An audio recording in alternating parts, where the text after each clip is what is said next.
Break के बाद एक बार फिर से आपका स्वागत है। आप देख रहे हैं टैक्स गुरु और इस बार का टैक्स गुरु काफ़ी स्पेशल है, वो है income tax return special. Gauri, मेरे पास एक सवाल आया अहमदाबाद, जहां से राजेश खतवानी जी हमारे साथ फोन लाइन पर हैं। राजेश जी नमस्कार। लक्ष्मण जी नमस्कार। गौरी मैम नमस्कार। मैं आप सबका बहुत आभारी हूँ कि इतना इंफॉर्मेटिव शो देखने को मिल रहा है।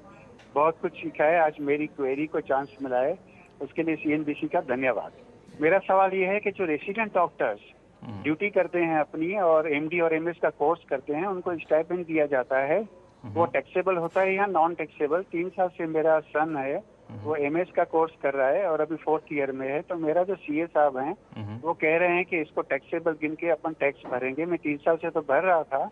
कॉलेज से जो एक लेटर मिलता है उसमें लिखा होता है कि this is for income tax purpose only and we have not deducted any TDS as per the section 1016 of income tax act.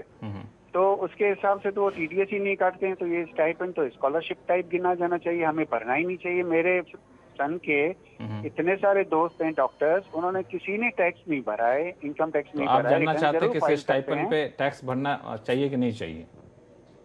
जी, और अभी मेरा ये जो लास्ट ईयर है 4th ईयर, तो मैंने कुछ ट्रिब्यूनल के हियरिंग देखे, इनकम टैक्स ट्रिब्यूनल के चंडीगढ़ के 2009 के, जिसमें ट्रिब्यूनल ने कहा है कि ये जो स्टाइपेंड दिया जाता है इन बच्चों की पढ़ाई के खर्चे के लिए दिया जाता है, तो स्कॉलरशिप गिना चाहिए और नॉन टैक्सेबल होना चाहिए। बिल्कुल, इसका इनकम टैक्स की असेसिंग। जी बिल्कुल, आपके इस सवाल का जवाब देंगे, लेकिन इससे पहले आपका बहुत बहुत शुक्रिया कि आप हमारा शो देखते रहते हैं और आपको हमारा शो अच्छा लगता है। आपको जब भी कोई उलझन हो आप बिल्कुल लिखा करिए, लेकिन सबसे पहले आपके सवाल का जवाब लेते हैं। गौरी, क्या सुझाव देंगे इनको?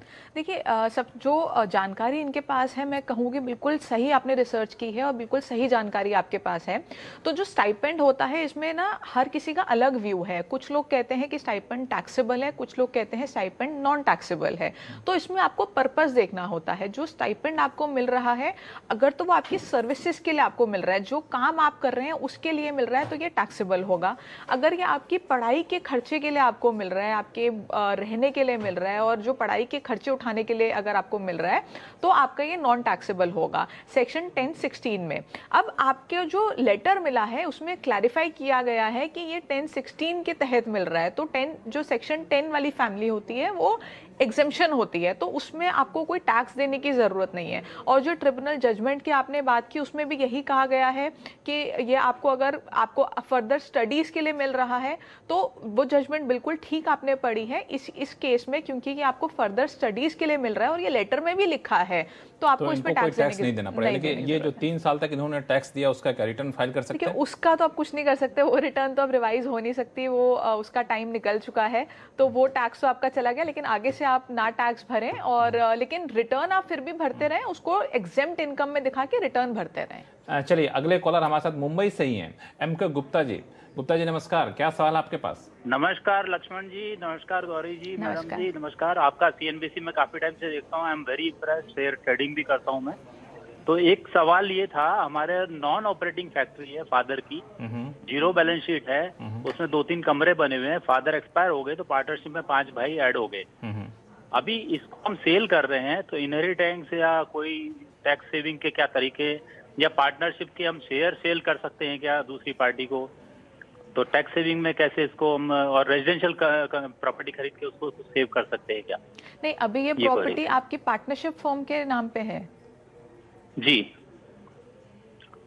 ठीक है, तो ये आपकी जो प्रॉपर्टी आप बेचेंगे तो आपकी जो कॉस्ट ऑफ एक्विजिशन है वो ली जाएगी, जो आपके फादर ने जिस रेट पे खरीदी थी उस रेट पे आप कॉस्ट ऑफ एक्विजिशन लेंगे और आपके पार्टनरशिप फर्म के हैंड्स में ही ये टैक्सेबल होगी। उसके बाद आप इसको डिवाइड कर सकते हैं 5 पार्टनर्स के बीच में, लेकिन पहले आपको इसको पार्टनरशिप फर्म में लेना पड़ेगा और कॉस्ट ऑफ एक्विजिशन पुराने जो ओनर हैं उनकी लेनी होगी, क्योंकि आपके फादर ने शायद काफ़ी कम रेट पे खरीदी होगी।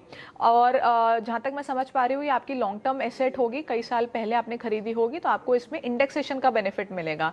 इंडेक्सेशन का मतलब है कि जिस साल में आपने खरीदी थी उस साल को आप आज के डेट के हिसाब से इन्फ्लेशन एडजस्ट कर लेते हैं तो कॉस्ट ऑफ एक्विजिशन आपकी बढ़ जाती है, तो उस केस में आपका जो कैपिटल गेन है वो कम हो जाएगा और टैक्स उससे कम हो जाएगा।